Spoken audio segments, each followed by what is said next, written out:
Hari ini saya ingin berbicara tentang point of view atau sudut pandang, ya. Tapi sebelum ke sana, saya ingin tanya begini sama saudara. Apa kabar saudara pagi hari ini? Ya, baik, luar biasa. Ada yang lagi nggak baik nggak? Ya. Atau harus luar biasa baru dikatakan kita, wah ini baru orang Kristen kayaknya. Enggak ya. Kalau kita melihat semua yang kita jalani ini, ya, kita meresponinya itu ditentukan dari ini, sudut pandang kita, gitu ya. Saya ingin tanya kepada saudara, menurut saudara, apakah Tuhan baik? Halo? Ya. Wah, Arthur, kalau di gereja jangan tanya apakah Tuhan baik. Semua orang Kristen pasti akan bilang Tuhan itu baik. Tapi saya lanjut bertanya begini, baiknya Tuhan dalam hidup saya dan saudara seperti apa? Apakah kita ukur Tuhan itu baik ketika keadaan saya memang baik? Apakah seperti itu point of view kita tentang kebaikan Tuhan? Tapi mari hari ini bersama-sama kita akan belajar dari kitab ini, ya. Filipi pasal 4 ayatnya yang ke-6 sampai ayatnya yang ke-7. Yang masalahnya lagi banyak, baca ayat 6. Yang agak sedikit baca ayat 7 aja, ya. Oke, pada hitungan ketiga. 1, 2, 3. Oh, banyak juga ya, banyak juga ya.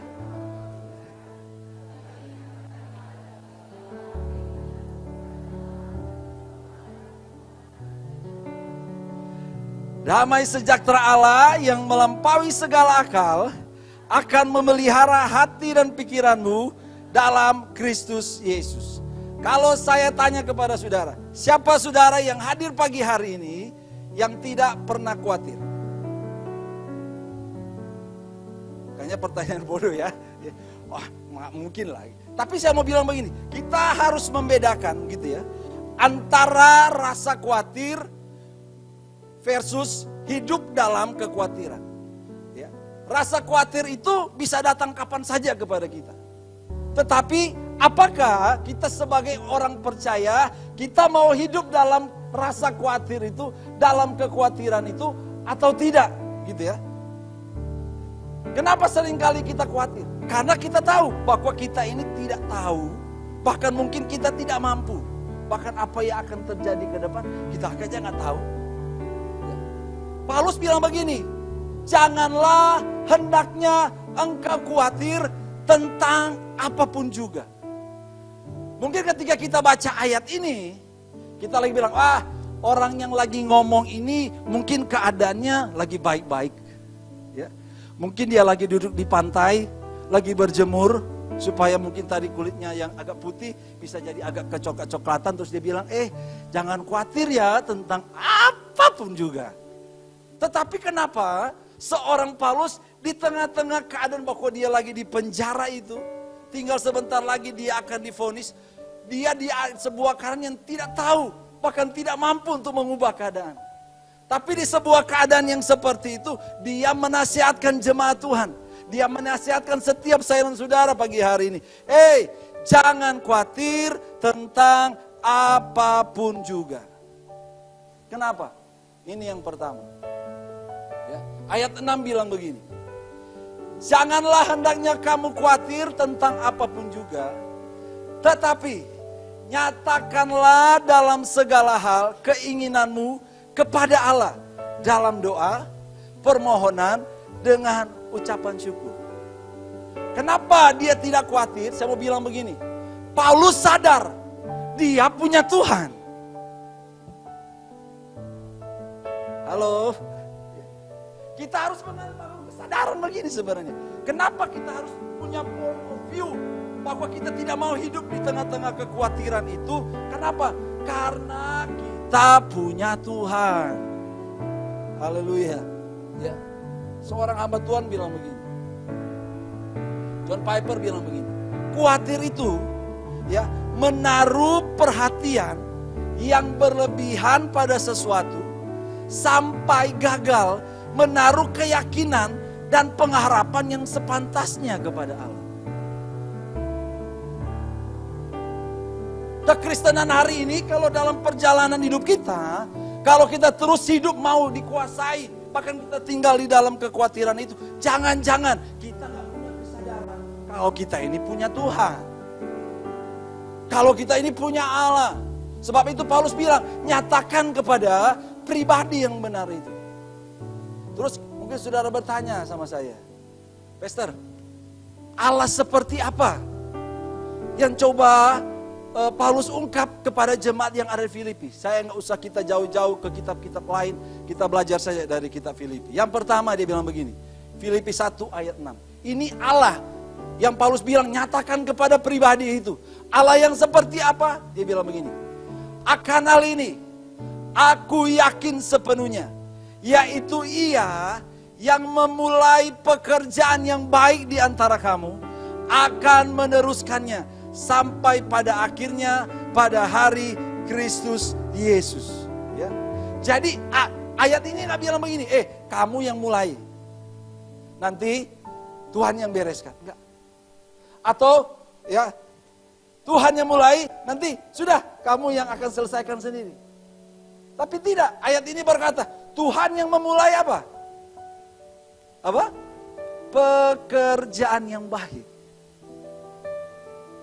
Maka dia akan meneruskannya. Dan kata lain, Tuhan ada, dia Alfa dan Omega, dan dia tetap bekerja dan berkarya di tengah segala sesuatu yang lagi kita jalani. Di tengah kesulitan jemaat Filipi, Paulus berkata begitu kepada mereka, Tuhan yang memulai pekerjaan baik ini. Soal apa? Tentang berita Injil yang kamu terima itu. Sadar kita punya Allah yang sudah memulai segala hal yang baik bagi saya dan saudara. Cuma masalahnya begini kan, konsep kita yang salah seringkali tentang kebaikan masalahnya. Kita ukur baik kalau kita nyaman. Kita ukur baik kalau saya sejahtera. Padahal ukuran baik dari Tuhan nanti akan jelaskan sebentar ya. Yang kedua, Allah seperti apa yang coba Paulus perkenalkan kepada jemaat di Filipi. Pribadi yang benar itu. Ya. Allah yang sudah berkorban bagi saya dan saudara. Saya ulang sekali lagi ya, sampai saudara bilang amin ya. Allah yang sudah berkorban bagi saya dan saudara. Wah, ya. Firman Allah bilang bahwa dia itu Allah yang telah mengosongkan dirinya, ya. Dia mengosongkan diri, dia mengambil rupa seorang hamba, menjadi sama dengan manusia. Dan dalam keadaannya sebagai manusia dia merendahkan diri. Dan dia apa? Mati, dia taat sampai mati di atas kayu salib. Sebab itu dia diberikan nama di atas segala nama. Allah yang sudah berkorban bagi kita. Ya. Ini saya pinjam kata-katanya Pak Yakub Trihandoko. Ya. Bahwa masalah terbesar manusia, ya, yaitu dosa, sudah Yesus selesaikan di atas kayu salib. Dan ketakutan saya dan saudara yang paling besar apa? Kematian, maut. Tapi Yesus mengalahkan maut itu dan dia bangkit dari antara orang mati. Supaya apa? Kita punya pengharapan. Allah seperti itu yang kita percaya. Terus, di Filipi juga bilang, bahwa apa? Allah yang kita percaya itu, kita nyatakan kepada pribadi yang benar itu, adalah Allah yang dapat diandalkan. Ya. Filipi 4 ayat 13, segala perkara dapat kutanggung di dalam Dia yang memberi kekuatan kepadaku. Bahkan Paulus menekankan, Allahku akan memenuhi segala keperluanmu menurut kekayaan dan kemuliaannya dalam Kristus Yesus. Yang kedua, selain nyatakan kepada pribadi yang benar, ya, caranya juga harus benar. Caranya harus benar.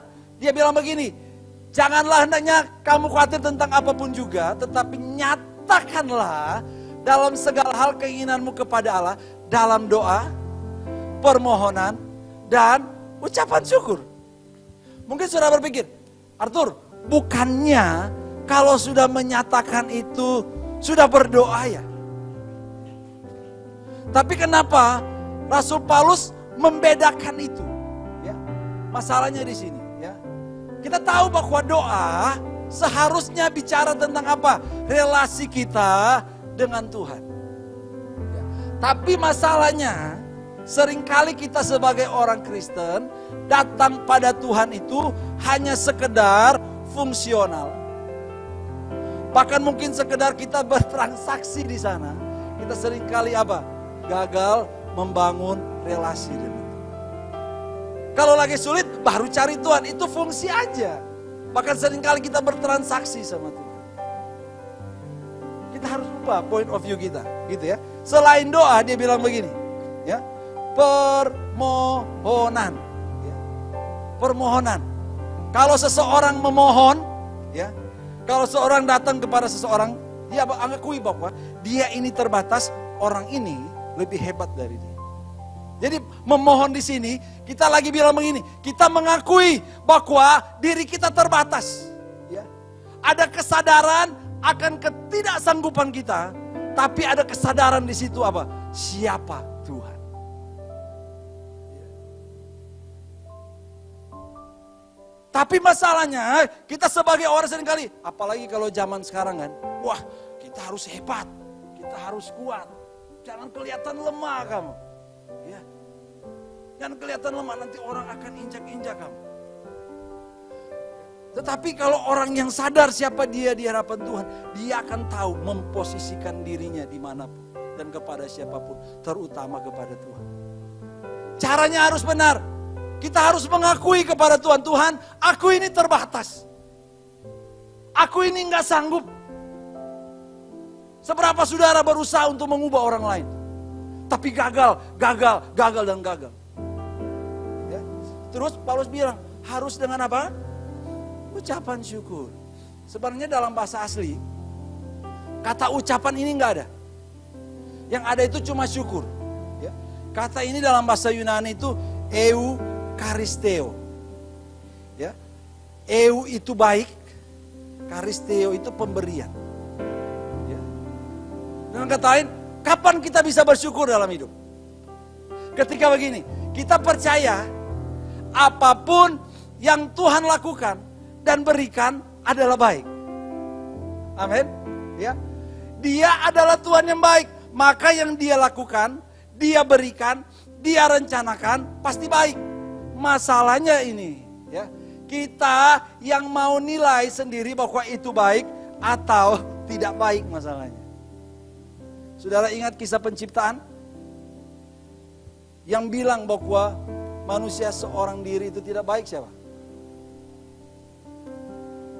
Siapa? Yang bilang itu tidak baik siapa?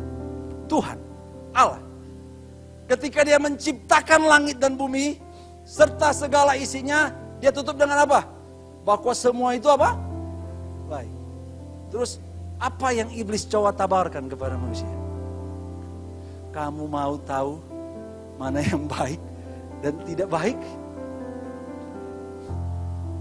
Seringkali kita tergoda di situ masalahnya.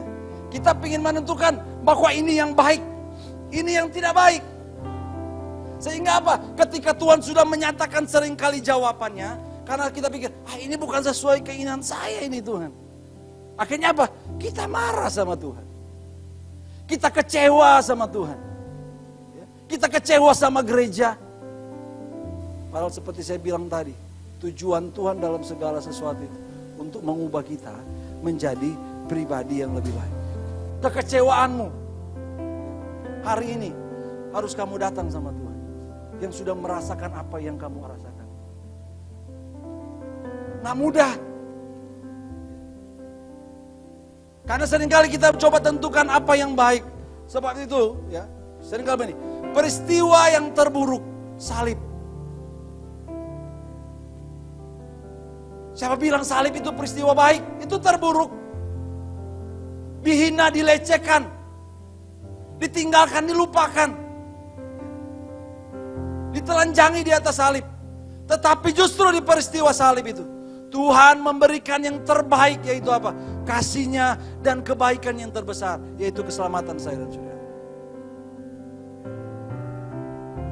Yesus sudah merengkuh semua itu. Yang ketiga, yang terakhir, memahami dengan benar. Saya akan tutup bagian ini. Ya, firman Allah bilang begini. Kalau dalam bahasa Indonesia tidak ada kata dan. Dan damai sejahtera Allah yang melampaui segala akal akan memelihara hati dan pikiranmu dalam Kristus Yesus. Haleluya.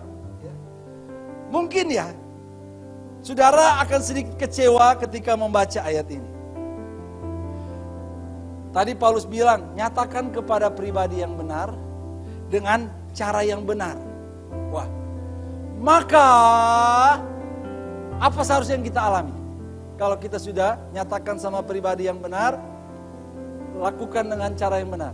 Apa yang saudara harapkan? Ya, kebanyakan orang bilang, maka mujizat terjadi. Mungkin itu harapan kita. Mungkin Paulus apa?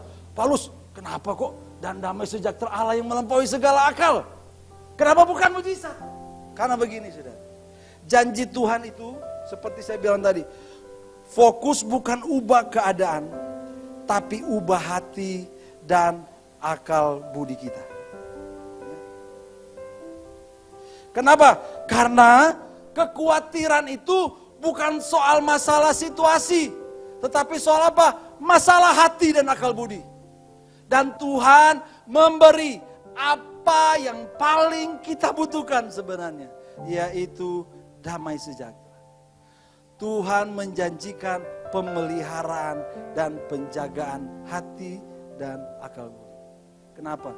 Karena persoalan utama kita itu hati. Contoh, saudara nggak punya uang. Saudara sudah nyatakan kepada pribadi yang benar dengan cara yang benar. Yang saudara harapkan apa? Dapat uang. Betul ya? Betul kan? Kita satu sepaham dulu. Betul ya? Apa sih? Paksa-paksa sih. Ya. Kita berpikir itu kan. Tetapi, apakah mungkin ketika kita dapat uang itu, kita ngalami damai sejahtera atau enggak? Itu yang menjadi pertanyaannya.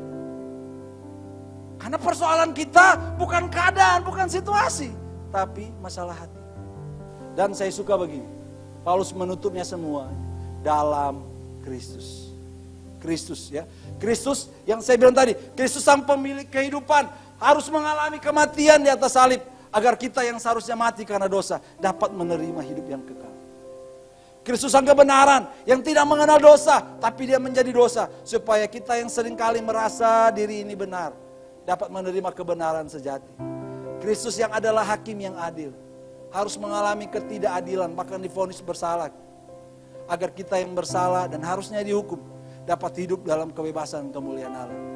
Kristus sang pemberi kasih karunia rela menerima penolakan terbesar supaya kita yang seharusnya tertolak mendapat penerimaan dan pendampingan kekal dari Allah.